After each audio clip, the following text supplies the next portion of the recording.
इधर लखनऊ में वीर सावरकर पर किताब लिखने वाले और केंद्रीय सूचना आयुक्त उदय माहुरकर ने कहा है कि ये किताब राष्ट्रवाद को डिफाइन करती है और राष्ट्रीय सुरक्षा की दृष्टि पर है। अगर कांग्रेस ने वीर सावरकर की राष्ट्रीय सुरक्षा दृष्टि को अपनाया होता तो भारत आज महाशक्ति होता। वो भारत की राष्ट्रीय सुरक्षा के पितामह थे। इसी को लेकर लेखक उदय माहुरकर ने बात की है हमारे सहयोगी आलोक राय से। विनायक दामोदर सावरकर यानी कि वीर सावरकर, आज उनकी 140वीं जयंती है और उन पर एक किताब आई है। पहले इंग्लिश में थी, आज उसके हिंदी संस्करण का विमोचन होना है। वीर सावरकर जो भारत का विभाजन रोक सकते थे और उनकी राष्ट्रीय सुरक्षा दृष्टि। इसके लेखक और भारत सरकार के केंद्रीय सूचना आयुक्त उदय माहुरकर जी इस समय हमारे साथ हैं। हम उनसे बात करेंगे और जानेंगे कि क्या कुछ किताब में खास है।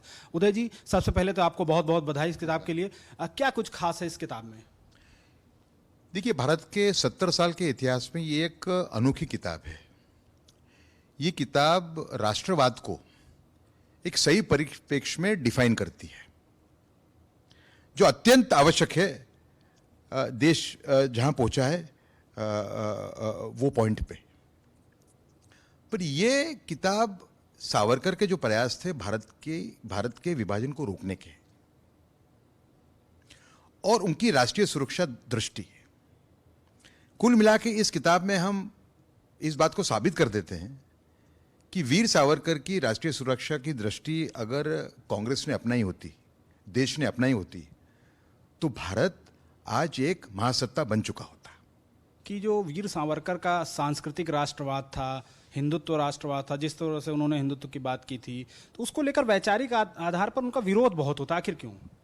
इसके लिए होता है कि जो शक्तियां, वो वामपंथी हो, वो स्यूडो सेकुलर हो, वो बहु इस्लामवादी हो, पैन इस्लामिस्ट, वो ऐसी पार्टियां हो जो मुसलमान मतों पर निपटी हैं, ये सभी शक्तियां जो है उनका पोषण है विभाजित भारत पे।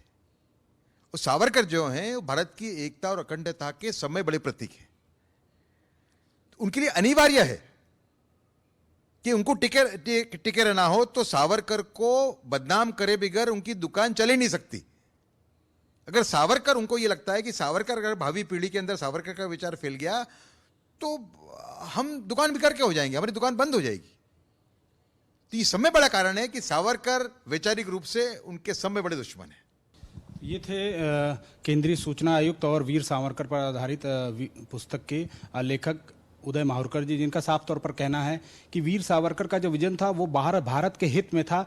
अगर उनके विजन पर काम किया गया होता, ध्यान दिया गया होता, तो भारत का विभाजन न होता। और साथ ही साथ आज भी अगर भारत को महाशक्ति बनना है तो उनका विजन बहुत ही कारगर है, उस पर काम किया जाना चाहिए। और साथ ही साथ उन्होंने ये भी कहा कि वीर सावरकर किसी के खिलाफ नहीं थे, बल्कि वो राष्ट्र के विरोधी जो थे, यानी राष्ट्र विरोधी जो ताकतें थी उनके खिलाफ थे। उनका विजन उनके खिलाफ था। कैमरा पर्सन सत्येंद्र के साथ आलोक राय, बंसल न्यूज, लखनऊ।